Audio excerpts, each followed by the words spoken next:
Chronique, vous revenez sur la genèse du prix Goncourt suite à l'annonce des 4 finalistes. Bucarest, conférence de presse au Musée national de la littérature roumaine. Ce mardi 22 octobre, c'était l'annonce des 4 finalistes avant de dévoiler le grand gagnant le 4 novembre prochain au restaurant Drouan dans le 2e arrondissement de Paris, restaurant historique où on annonce les prix littéraires Goncourt et Renaudot depuis 1914. Alors on va voir les images des premières de couverture provenant des maisons d'édition respectives. En lice, Madeleine, avant l'aube de Sandrine Colette, Archipel d'Hélène Gaudy, Jacaranda de Gaël Faye et enfin Ouris de Kamel Daoud.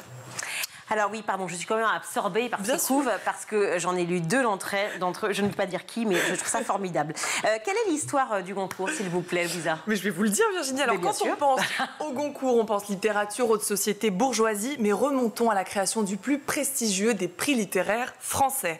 Alors, sur cette image provenant de l'Académie Goncourt, je vous présente les frères Goncourt. À gauche, Edmond, l'aîné, et à droite, Jules, le cadet. 2 frères critiques et écrivains connus au XIXe siècle, à l'origine du naturalisme, mais ils étaient surtout connus car ils recréaient les ambiances des salons littéraires du XVIIIe siècle, également les dîners d'écrivains. Bref, c'était de réelles références dans l'univers de la littérature. On s'accordait quand même à dire qu'ils étaient misogynes et antisémites. Mais alors voilà, la mort de Jules le plus jeune précipita Edmond de Goncourt à créer la société littéraire devenue l'Académie, car il voulait concurrencer l'Académie française. Cette Académie ne souhaitait pas attribuer l'immortalité aux auteurs. On pense notamment à Balzac, Maupassant ou encore Baudelaire. Le prix Goncourt est donc né à la mort d'Edmond de Goncourt, qui avait précisé dans son testament, d'ailleurs on peut le voir en image, il souhaitait la création d'un projet de fondation d'une société littéraire, par peur de ne pas laisser de traces, mais surtout pour la mémoire de son frère Jules. Alors l'Académie Goncourt fut créée, et je vous passe tous les rebondissements qui ont pu se passer avant cela, l'Académie Goncourt fut créée en 1903 par le testament d'Edmond de Goncourt. Voici ce qu'on peut lire d'ailleurs dans ce testament. Il stipule « Je nomme pour exécuteur testamentaire mon ami Alphonse Daudet, à la charge pour lui de constituer dans l'année de mon décès à perpétuité une société littéraire dont la fondation a été tout le temps de nos vies d'hommes de lettres, la pensée de mon frère et la mienne. Voici comment est né le prix Goncourt. Autrement dit, c'est une histoire de famille. » Alors, quels sont les critères de participation au prix Goncourt? Alors aujourd'hui, il faut écrire en français, avoir un éditeur francophone, être distribué en librairie.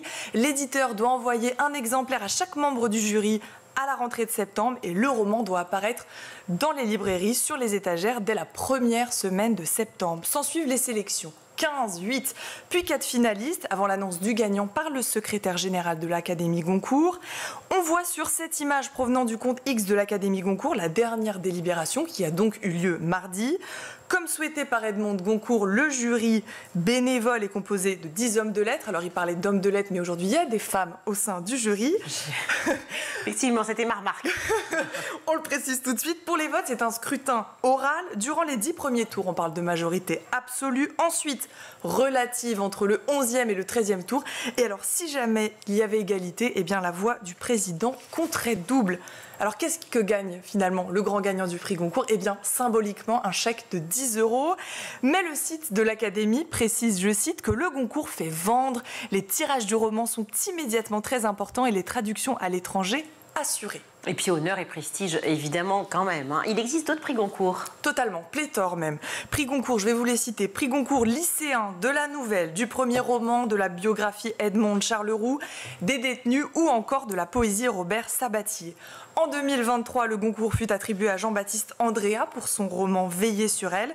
Mais si toutefois vous vouliez en savoir plus sur les frères Goncourt, eh bien vous pouvez trouver l'œuvre de Pierre Ménard, l'écrivain, qui a publié un ouvrage en 2020 intitulé Les infréquentables frères Goncourt aux éditions Talendier. Oui, car les frères Goncourt n'étaient pas appréciés de tous.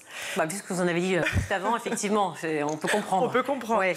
Et sinon, on se donne rendez-vous le 4 novembre pour l'annonce du prix Goncourt chez Drouan, à Paris, dans le 2e arrondissement. Merci beaucoup.